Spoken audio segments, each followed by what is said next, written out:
Alors la rénovation globale du groupe scolaire répond à plusieurs enjeux. Le premier, il est d'ordre économique, forcément. On souhaite réduire nos consommations énergétiques et donc réduire la facture. Le second, il est réglementaire, puisque l'école est soumise au décret tertiaire, tout comme 2 autres bâtiments. Et donc on doit réduire nos consommations énergétiques d'ici 2050. Et ensuite, c'est des éléments plutôt pratiques liés à la conception du bâtiment. Tout d'abord, au niveau des cours. On a des cours bitumés et donc il faut qu'on s'interroge sur la végétalisation de ces espaces-là. On a également une chaudière au fioul qui montre des signes de faiblesse. Donc on se questionne sur comment la changer.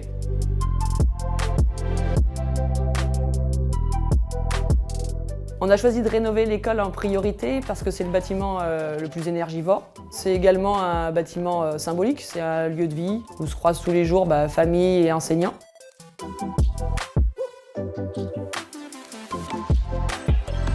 La démarche Scolae nous a apporté un premier élément de réflexion. Ça nous a mis le pied à l'étrier pour se poser les questions de la rénovation énergétique. L'avantage de Scolae, c'est d'être accompagné de professionnels, à la fois techniques sur les énergies avec l'ADUM, et puis le département sur tout l'aspect administratif pour les passages de marché et les études. Scolae, c'est un outil pour se poser des questions, et c'est une première marche pour aller plus loin aussi sur la question des énergies, puisqu'à l'échelle de la Pérouse, on s'interroge aussi sur une chaufferie collective et un réseau de chaleur.